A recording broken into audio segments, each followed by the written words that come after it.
Very good evening, class. Wish you all a very happy Mahatma Jayanti and as well as Lal Bahadur Shastri Jayanti. Now today we continue with our proceedings, that is pronoun. In the previous classes we have completed noun and some of the detection of error I have given. मैंने आपको कुछ detection of error के questions दिए थे, उसको आप लोग कोशिश करिएगा सॉल्व करने का. जो फर्स्ट पार्ट था वो मैंने आपसे डिस्कशन कर लिया था, बट 2 पार्ट्स मैंने और दिए थे. वो दोनों पार्ट का discussion either on this video और in the next video will be there. सोचा कि कुछ पढ़ा लिया जाए, बिकॉज अभी बहुत टाइम से मेरे एग्जाम्स चल रहे थे तो थोड़ा सा गैप हो गया है. बट नाउ वैकेंसीज आने वाली हैं, ठीक है. अभी एक SBI क्लर्क का एग्ज़ाम चल भी रहा है जिसकी एनालिसिस मैंने अभी नहीं डाली है, बट उसकी एनालिसिस मैं बहुत जल्द डाल दूँगी, ठीक है.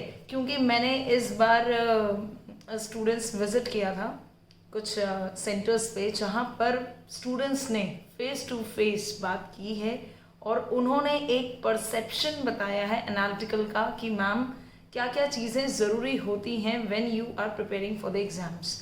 Basically when you are preparing for the preliminary banking exams, what things are prior that is actually needed for the student जब वो एक एस्पिरेंट होता है, ठीक है. तो वक्त को ज़ाया ना करते हुए मैं आगे बढ़ती हूँ. आगे नाउन कंप्लीट करा दिया था. Now we are moving towards the next topic, that is the next thing which is pronoun. Same वही बात, noun, pronoun, verb, adverb, adjective, conjunction, preposition, कुछ भी लिखने को नहीं आता है. इनमें से रूल्स आते हैं. रूल्स वो भी मर्ज अप होते हैं in the form of spotting of error. आपको केवल एरर का डिटेक्शन करने को आता है. That means you have to just spot the errors, you have to just detect the errors concerned on the topics noun, pronoun, that is all the parts of speech. 8 parts of speech हैं, तो 8 parts of speech पर ये ज़रूरी होता है कि आपको उनके रूल्स को नेसेसरली और मैंडेटरी तरीके से पढ़ना होता है, ठीक है. जितनी ज़्यादा आप उन रूल्स को याद रखोगे उतना ही ज़्यादा आपका जो डिटेक्शन और जो स्पॉटिंग वाला पार्ट है ये आपका होता जाएगा बहुत ही ज़्यादा मजबूत. बहुत ज़्यादा मजबूत पार्ट हमको इसी को करना है. बिकॉज जब सेंटेंसेस आते हैं तो जो पर्सन होता है, जो स्टूडेंट होता है, जो एस्पिरेंट होता है, वो थोड़ा सा क्लिक नहीं कर पाता है, बिकॉज सब कुछ होता है पढ़ने के लिए. It's not even a topic of English, it's a topic of maths, it's a topic of reasoning. सब कुछ आपको कवर करना होता है उसी 20 मिनट्स में, ठीक है. 20 मिनट्स का इंग्लिश पार्ट, फिर अगेन 20 मिनट्स का रीजनिंग पार्ट, फिर अगेन 20 मिनट्स का मैथ्स पार्ट. ये सब में ना दिमाग जो है वो इतना केपेबल नहीं हो पाता है कि आप इतना सब कुछ याद रख पाओ, ठीक है. ऑलरेडी मैथ्स का बोझ बहुत है बच्चों के सर पे, ठीक है. तो ट्रिक्स वही हैं कि कुछ रूल्स ऐसे होते हैं जिनकी ट्रिक्स अपने आप बन जाती है. कुछ रूल्स ऐसे होते हैं जो हर बार day to day alternate papers में, ऑल्टरनेट एग्जाम्स में पूछे जाते हैं, ठीक है. तो मैं अभी कुछ टाइम के बाद एक तो पहले एनालिसिस वीडियो डालूंगी ही, उसके बाद कुछ और भी व्यूज़ आएंगे जिन व्यूज़ में, जिन वीडियोज़ में आप बहुत सारे पुराने यानी प्रीवियस ईयर्स के ऑल्टरनेटिव बेस पे पेपर्स होंगे. कुछ क्वेश्चंस होंगे जो कि SBI क्लर्क में आए होंगे, IBPS में आए हुए होंगे, कुछ SSC में भी मिक्सड अप होंगे, ठीक है. तो उनको आप जज करो. देखो सेंटेंसेस कभी भी सेम नहीं होता है. आज हम क्या पढ़ा रहे हैं, सेंटेंस सेम कभी नहीं मिलेगा, कहीं पर भी नहीं मिलेगा, किसी एग्जाम में नहीं मिलेगा. What the things is same is concept. If you are having that time of concept, if you are having that level of concept, तो वो concept ही है बेटा जो तुम्हारी नैया पार लगाएगा. इसके अलावा तो तुम्हारी नैया पार नहीं हो सकती, ठीक है. तुम ये सोचो कि ये मैडम पढ़ा देती हैं, वो मैडम से पढ़ लेंगे, इनसे पढ़ लेंगे, उनसे पढ़ लेंगे, एक पता चल जाएगा यही आता है. ये सब नहीं आता है. कंपटीशन लेवल का मतलब क्या है? जो नहीं पढ़ा है वही आता है, इसी को कंपटीशन लेवल कहते हैं. और जो थोड़ा सा अपैरेंट होके सोचता है वही इस कंपटीशन लेवल को बीट कर पाता है. नहीं तो कितने पेपर भरते हैं, कितने एग्जाम देते हैं और कितने इंटरव्यू तक पहुंचते हैं और कितनों की नौकरी लगती है, सबको सब कुछ पता है, ठीक है. Things have been filtered. जब आप एक लेवल पर पहुंचते हो थिंग्स फिल्टर्ड हो जाती हैं, बहुत ज़्यादा, इतनी ज़्यादा फिल्टर्ड हो जाती हैं कि आप खुद नहीं समझ पाते कि आप किस स्टेज पर थे और आप कौन सी स्टेज पर हो गए हो, जब हम किसी से बात करते हैं ना, जो पर्सन तैयारी कर रहा होता है फर्स्ट लेवल पे और उसके बाद वो तैयारी कर रहा होता है नेक्स्ट लेवल पे, मतलब जब इंटरव्यू पे पहुंचता है और जब उसकी जॉब लग जाती है और जब हम उससे मिलते हैं तब वो क्या बताता है और वो क्या चीज़ सोचता है, उसका एक परसेप्शन, वो बहुत ज़्यादा काम आता है स्टडीज़ में। क्योंकि जब वो प्री दे रहा था तब उसके दिमाग में ये था just to crack the pre, ठीक है, मुझे बैंकिंग ऑफिसर बनना है, ये करना है, वो करना है, to achieve everything of a goal I want. जब वो स्टडी करता है, ये भी कवर करना है, वो भी कवर करना है, ये सब पढ़ना है, एवरीथिंग। एक लेवल क्लियर हुआ, मेंस पर आया। जब वो प्री वाले से मिलता है जो उस समय पर प्री देने वाला हो रहा है और वो पर्सन जो मेंस दे रहा है, तो वो उसको कई तरीके से, कई फीचराइजेशन से, कई एस्पेक्ट से उसको गाइड करता है, ठीक है। गाइड करना और उस लेवल को बिल्कुल जीना, ये बहुत ही ज़्यादा सेम चीज़ हो जाती है, क्योंकि वो पर्सन उसी थ्योरी से निकल कर आया है मेंस लेवल पर।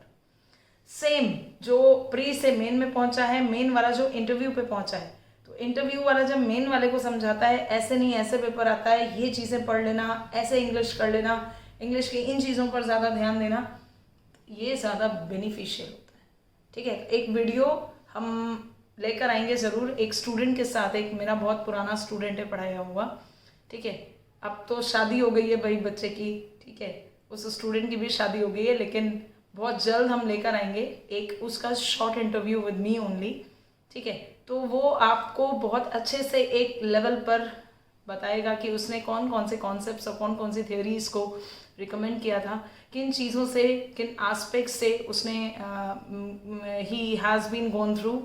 एंड वो पर्सन आज इंडियन बैंक का, जो कि पहले इलाहाबाद बैंक थी, when the time he has got selected, तो वो इलाहाबाद बैंक से इंडियन बैंक में कन्वर्ट हो चुका है, मर्जर्स हो चुकी हैं काफ़ी सारी बैंक्स, वो इंडियन बैंक का अब मैनेजर पोस्ट पर है।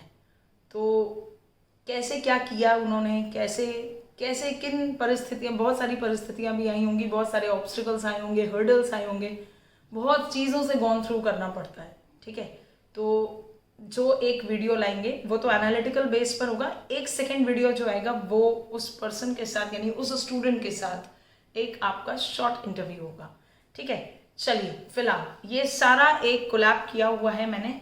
इस कोलैब के बाद अगर सेकेंड आपका पार्ट देखें तो वो सेकेंड पार्ट है आपका प्रोनाउन, ठीक है। प्रोनाउन के रिगार्डिंग अगर मैं बात करूं क्लास, तो pronoun has been a very very very much easy in grammatical way. कैसे ईजी है?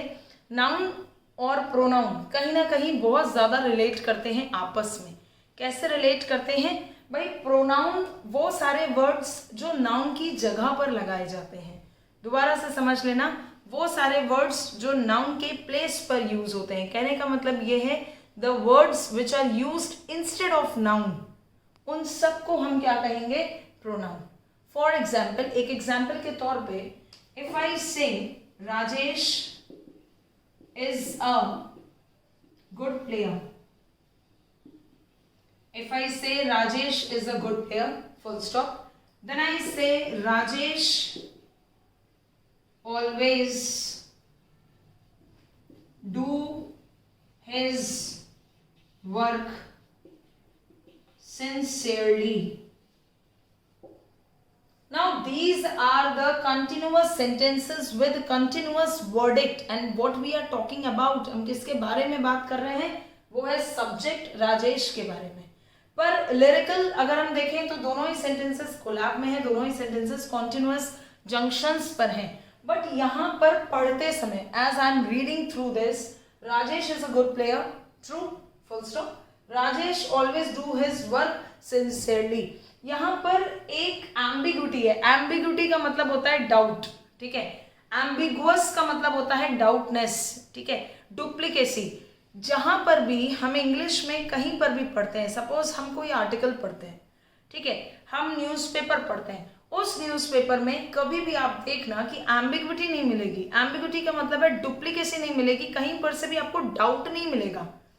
उस न्यूज़पेपर में जो भी गिवन होता है सब थ्योरेटिकल गिवन होता है, सब कुछ एग्जैक्ट गिवन होता है, कुछ छोटी मोटी बातें होती हैं जो थोड़ी सी बढ़ा चढ़ाकर की गई होती है, अदरवाइज सारी बातें एग्जैक्ट होती हैं।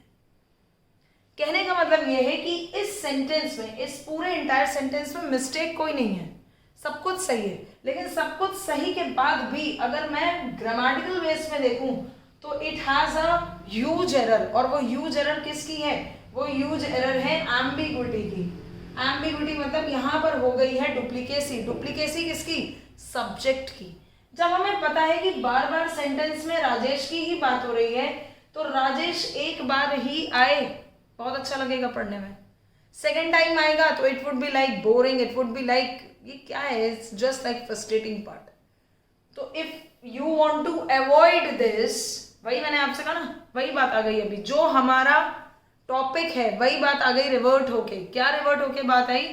कि the topic is about pronoun and we are using continuously noun, जबकि हमारे पास प्रोनाउन है। इसलिए to avoid these kind of duplicacies, grammatical error को देखते हुए ग्रामर ने लॉन्च किया है क्या? प्रोनाउन जैसा एक पार्ट ऑफ स्पीच। इसमें हम क्या करते हैं? बेसिकली ये उन वर्ड्स के इंस्टेड पे लगाया जाता है, उन वर्ड्स के बेस पर लगाया जाता है जहां पर नाउन रिपीटिशन में आता है, या आप ऐसे कह लीजिए to avoid the repetition of noun. Noun के रेपिटिशन को रोकने के लिए हम जो वर्ड यूज करते हैं that word is pronoun. Pronoun किसके रेपिटिशन को रोकने के लिए? नाउन के रेपिटिशन को रोकने के लिए जिन भी शब्दों का यूज होता है उन सबको कहते हैं प्रोनाउन। कहने का मतलब यह है कि जब हमें दो नाउन दिखाई पड़े तो उन दो नाउन की जगह पर अगर हम यूज कर लेते हैं एक ऐसा ग्रामेटिकल आपका पार्ट्स ऑफ स्पीच, तो उस ग्रामेटिकल पार्ट्स ऑफ स्पीच को बोला जाएगा प्रोनाउन, और हिंदी में बोला जाएगा सर्वनाम। ठीक है? The words that are used instead of noun that are known as pronoun। and क्यों यूज करते हैं, रीजन क्या है, पूछते नहीं है, पता होना चाहिए, कॉन्सेप्ट है। To avoid the repetition of noun, pronouns are used। ठीक है? तो एरर यहाँ पर जनरली कैसे हटा लेंगे हम इसे? Rajesh is a good player, full stop, correct. यहाँ पर राजेश की जगह we will be using he, because Rajesh एक मेल कैंडिडेट है और मेल कैंडिडेट के लिए वी ऑलवेज यूज ही। ठीक है? तो Rajesh is a good player, full stop, he always do his work sincerely. अब ये सुनने में, देखने में और लिखने में, तीनों में ही बहुत अच्छा लग रहा है, क्योंकि यहां से एम्बिग्युइटी हट गई है, यहां से नाउन का रिपीटिशन हट चुका है। नाउन के रिपीटिशन को हटाने वाले जो भी वर्ड्स होंगे वो सब आपके किस कैटेगरी में फॉल होंगे? प्रोनाउन की कैटेगरी में फॉल होंगे। क्लियर हो गई बात? ठीक है?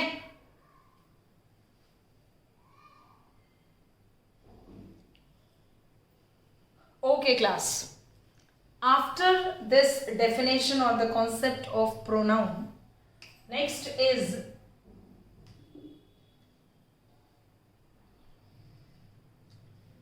types of pronoun।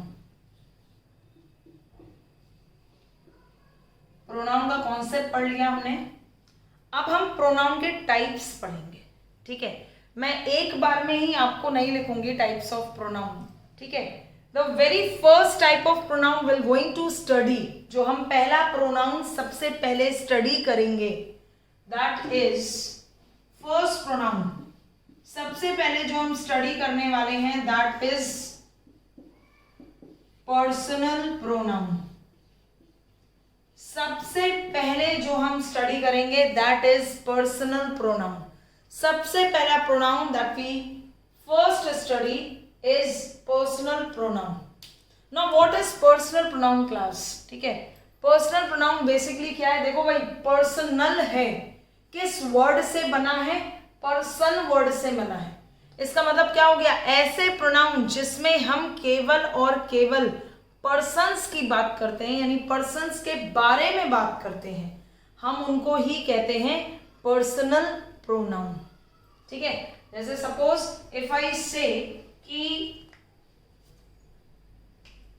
he, she, it और they, तो ऐसे प्रोनाउन जो पर्सन्स की बात करें, अगर मैं आपसे बोलूं ही पर्सन की बात कर रहा है, she पर्सन की बात कर रहा है, अगर मैं दे पर आ जाऊं तो दे भी पर्सन की बात कर रहा है, क्योंकि दे इज अ मिक्सचर ऑफ ही और शी।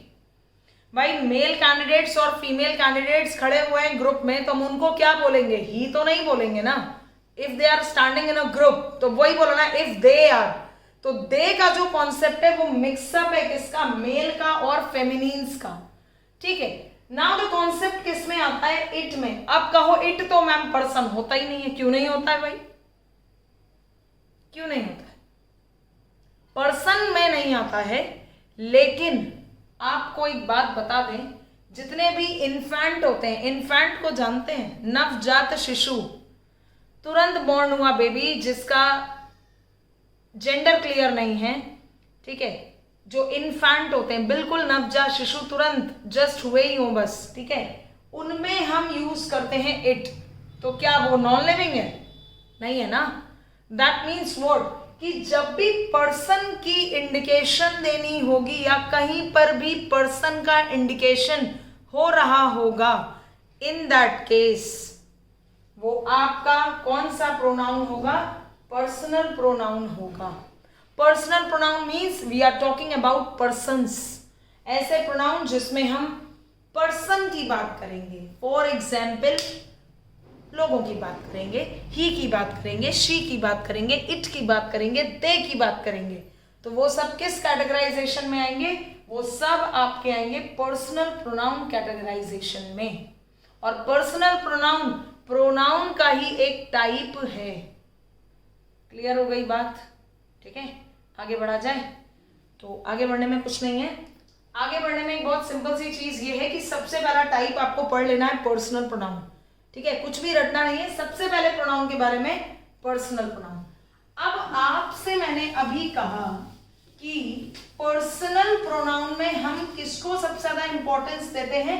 जाहिर सी बात है पर्सन्स को देंगे, क्योंकि personal pronoun is all about the persons. ठीक है, अब भाई अगर मैं पर्सन्स की बात करूं तो ग्रामर में 3 पर्सन सबसे ज्यादा इंपॉर्टेंट होते हैं। ठीक है, वो 3 पर्सन कौन से हैं?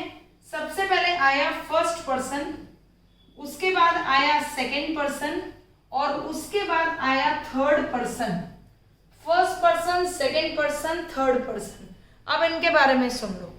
फर्स्ट पर्सन वो व्यक्ति जैसे कि मैं, I am the first person, subject जो बोल रहा है। सेकंड पर्सन जो सुन रहा है, that is the second person, जो हमारी बात को सुन रहा है। जैसे मेरे और आपके कन्वर्सेशन में, जैसे कि मैं वीडियो बना रही हूं तो मैं स्पीकर हूं यहां पर, आप मेरी बात को सुन रहे हैं, you are all the listeners. और जो थर्ड पर्सन है वो है जिसके बारे में हम बात कर रहे हैं। अब वो नॉन लिविंग ऑब्जेक्ट भी हो सकता है, लिविंग ऑब्जेक्ट भी हो सकता है, कुछ भी हो सकता है। जैसे अभी हम हो गए, मैं हो गई सब्जेक्ट, आप हो गए ऑब्जेक्ट, और जिसके बारे में हम बात कर रहे हैं वो है कॉम्पिटिटिव स्टडीज, जो कि हम कर रहे हैं। तो ये कॉम्पिटिटिव स्टडीज हो गया थर्ड पर्सन। ठीक है, फर्स्ट पर्सन कौन हुआ? The speaker. सेकेंड पर्सन कौन हुआ? द लिसनर, जो आपकी बात को सुन रहा है। तो किसी भी कम्युनिकेशन या किसी भी कन्वर्सेशन को फिट बैठाने के लिए, फिट का मतलब है कंप्लीट कराने के लिए कितने पर्सन्स की रिक्वायरमेंट है? 3 पर्सन्स की रिक्वायरमेंट है। And these 3 persons are first person the speaker, second person obviously the listener, third person जिसके बारे में हम बात करते हैं। क्लियर हो गई बात? यानी एक हो गया सब्जेक्टिव वाला सब्जेक्ट, एक हो गया ऑब्जेक्ट, और एक वो जिसके बारे में हम बात करते हैं। यानी कितने पर्सन्स हो गए? First person, second person, third person. Clear हो गई बात? ठीक है, जब बात क्लियर हो ही गई है तो फिर एक छोटा सा टेबल है प्रोनाउन का, जो आपने बहुत छोटे स्टैंडर्ड्स में पढ़ा होगा। ठीक है, तो वो टेबल आपको एक बार दोबारा से रिव्यू करा देते हैं, पुरानी यादें ताज़ा कर लो। ठीक है, first, second, third, fourth, fifth में वो टेबल आपने पढ़ी होगी। क्या पता था कि कॉम्पिटिटिव लाइन में भी जब हम आएंगे तो इंग्लिश में ये टेबल को एक बार रिकमेंड करना पड़ेगा, रिमाइंड करना पड़ेगा। ठीक है, तो सबसे पहले अगर मैं बात करूं तो यहाँ पर सब्जेक्टिव केस, 3 केसेस होते हैं, आपने नाउन में भी पढ़ा था, subjective case, objective case and possessive case. ठीक है, सब्जेक्टिव केस, ये है आपका ऑब्जेक्टिव केस, और ये है आपका पॉसेसिव केस। पॉसेसिव केस का मतलब होता है सेल्फ के बारे में बात करना। यहां पर जो चार्ट है वो पॉसेसिव केस दो में चलेगा, एक चलेगा एडजेक्टिव में और एक चलेगा प्रोनाउन के केस में, ठीक है। और यहां पे मैं लिख देती हूं पर्सन्स, पर्सन्स होंगे नीचे और केसेस होंगे ऊपर, ठीक है। सबसे पहला फर्स्ट पर्सन की अगर मैं बात करूं तो फर्स्ट पर्सन के बारे में अगर हम बात करें तो फर्स्ट पर्सन का सब्जेक्टिव केस आई का ऑब्जेक्टिव केस बनता है मी। पॉसेसिव केस एडजेक्टिव में बनेगा माई और प्रोनाउन में बनेगा माइन। क्लियर है, ठीक है। My, this is my school bag, ये हुआ पोजेशन एडजेक्टिव केस का। प्रोनाउन का कैसे बनेगा possession, this bag is mine, ये हुआ पोजेशन किसका, प्रोनाउन के केस का, ठीक है। फर्स्ट पर्सन में ही एक और आता है आपका, दैट इज वी। वी का हुआ अस, ठीक है, इसका हुआ अवर और इसका होगा अवर्स। क्लियर। नेक्स्ट आ जाओ सेकेंड पर्सन, तो सेकेंड पर्सन होता है यू। यू का ऑब्जेक्टिव यू, योर हो जाएगा एडजेक्टिव और योर्स हो जाएगा पोजीशन केस में, प्रोनाउन में आता है योर्स, ठीक है। थर्ड पर्सन की अगर मैं बात करूं तो थोड़ा सा जगह नहीं है, ठीक है, फिर भी I make it clear to you. अगर मैं बात करूं ही की तो ही का हो जाएगा हिम। अगर मैं बात करूं शी की, शी का हो जाएगा हर। अगर मैं बात करूं इट की तो इट का हो जाएगा इट। और अगर मैं दे की बात करूं तो दे का हो जाएगा देम, ठीक है। पोजीशन की अगर मैं बात करूं तो ही का पोजीशन बनेगा हिज, हिज। शी का पोजीशन बनेगा हर, हर्स। इट का बनेगा इधर इट्स और इधर नहीं बनता है, दे देम बनेगा। और यहां पर जो बनेंगे वो बनेंगे दियर और दियर्स, थोड़ा सा छोटा हो रहा है, ठीक है, दियर और दियर्स। तो ये था आपका एक चार्ट। ये चार्ट उतना ही ज्यादा इंपॉर्टेंट है जितना कि कॉम्पिटिटिव इंग्लिश में मार्क्स लाना और जितना कि रूल्स को पढ़ना, क्योंकि ये टेबल ही एक इकलौती टेबल ऐसी है जो आपके रूल्स को बहुत ज्यादा कंफर्ट और रिलायबल बनाएगा ताकि आपको दिमाग में याद रहे, ठीक है। दोबारा से समझ लो, 3 पर्सन्स हो गए हमारे पास, 3 केसेस हो गए। The first one is subjective case, the second one is objective case and the next one is possessive case. Possessive case दो पार्ट्स में डिवाइडेड है प्रायरली, एक पार्ट एडजेक्टिव का है और दूसरा पार्ट प्रोनाउन का है, ठीक है। फर्स्ट पर्सन में आई होता है, आई का ऑब्जेक्टिव केस होगा मी और माई और माइन, ठीक है, वो दोनों उसके पोजीशन के हैं। सेकेंड पर्सन की अगर मैं बात करूं तो यू, यू का यू ही रहता है, योर और योर्स। थर्ड पर्सन की अगर मैं बात करूं तो he, she, it, they, him, her, it, them, his, her, its, their. उधर इट का नहीं बनता है, बाकी सब में एस लग जाता है प्रोनाउन के केस में, ठीक है। तो these are the things which, जो कि प्रोनाउन का एक कॉन्सेप्ट था, कॉन्सेप्ट के साथ साथ उसका डेफिनेशन भी था, प्लस साथ ही साथ उसका एक ऐसा कॉन्सेप्ट था जो आपने लोअर क्लासेस में, लोअर लेवल में पढ़ा है लेकिन अब एप्लीकेबल होगा। अब